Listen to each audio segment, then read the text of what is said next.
By the end of this video, you'll know exactly how to value any investment property using one formula, the same formula that Blackstone uses to manage $300 billion in real estate.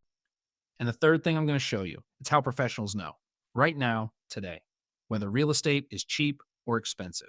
Most investors never learn this, and in 2021, that ignorance costs thousands of them everything. So grab something to drink, get comfortable, and let's get into it. Here's the formula. Cap rate equals net operating income divided by the property's price. That's it. Net operating income is just the rent a building collects minus the costs to run it. Property taxes, insurance, maintenance, management fees. What's left is the income. You take that number, divide it by the purchase price, and you get a percentage. That percentage is your cap rate. It tells you, if you paid all cash for this building today, what would your return be in year one?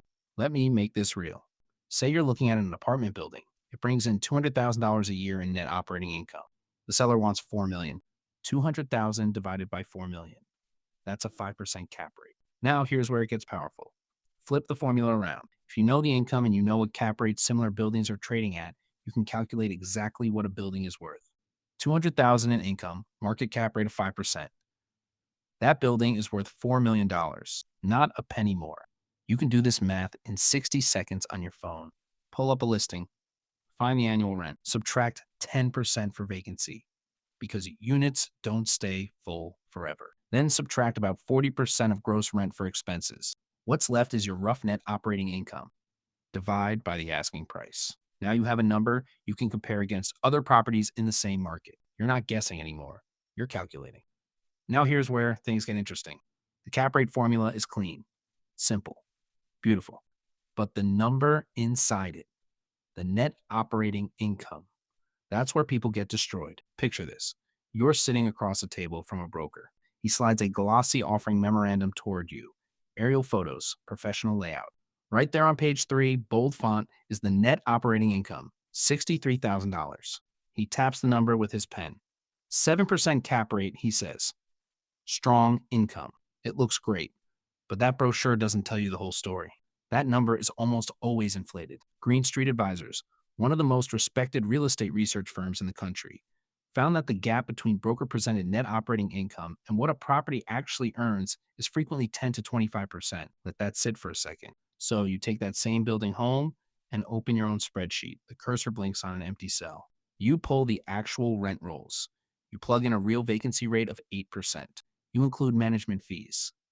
Because you're not personally unclogging toilets at 2 in the morning. You budget $300 per unit per year for capital reserves because that roof isn't going to replace itself. The real net operating income, $47,000, not $63,000. $47,000 divided by that same 7% cap rate, the building is worth $671,000, not $900,000. That's a $229,000 difference. Same building, same tenants, same street. The only thing that changed is you did your own math instead of trusting theirs. The most common tricks? Sellers present income as if vacancy doesn't exist. They leave out management fees entirely. They show $0 in reserves even though the HVAC is 15 years old. They cherry pick the best 12 months of rent and call it normal. Grant Cardone, 12,000 apartment units in his portfolio, has said the cap rate is the only number that doesn't lie to you. He's right. But people absolutely lie about the numbers they feed into it. If this is clicking for you, hit subscribe. I drop videos like this every week, and the best part of this one is coming right now. Okay, remember how I said I'd show you how professionals know whether real estate is cheap or expensive? This is the one I've been saving, and it matters more right now than it has in decades. Professionals don't look at cap rates alone. They compare the cap rate to the yield on a 10-year Treasury bond. The difference between those two numbers is called the spread, and it changes everything. A Treasury bond is risk-free. The government pays you back. No tenants, no leaky roofs, no vacancy. Real estate is risky. You've got all of those problems.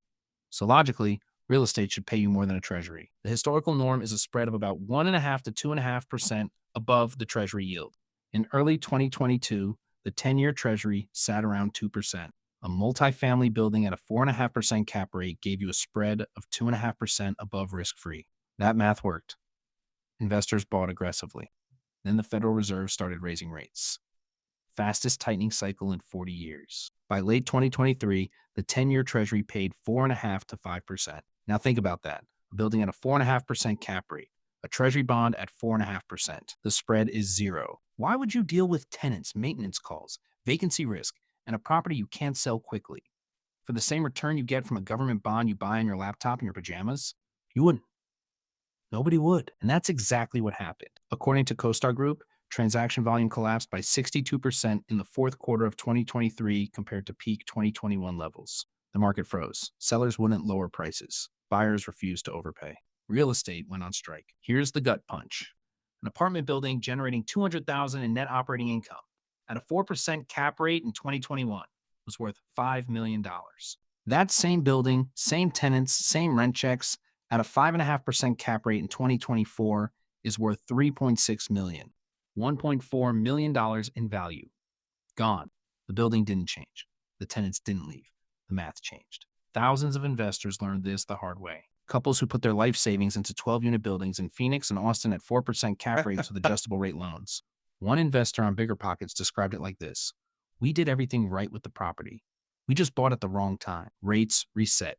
Values dropped. They were underwater by hundreds of thousands of dollars, not because they ran the building badly, but because they never checked the spread." Here's what this means for you right now. Pull up the current 10-year Treasury yield. It takes 5 seconds. Then look at the cap rate on any property you're considering. If that spread is below 1.5%, the market is telling you real estate is expensive relative to risk-free alternatives. If it's above 2.5%, you might be looking at a window. That one check takes 10 seconds and could save you from buying at the worst possible moment. The late Sam Zell, worth $5.4 billion when he passed in 2023, built his entire fortune on this understanding.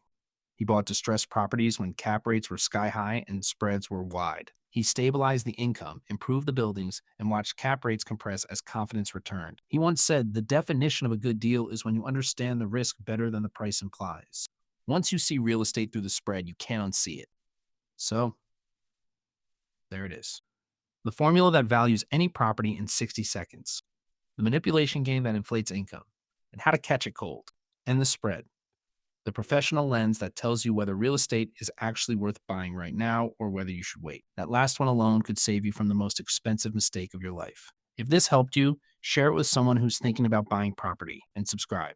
Next week, I'm breaking down exactly how to analyze your first rental deal from start to finish.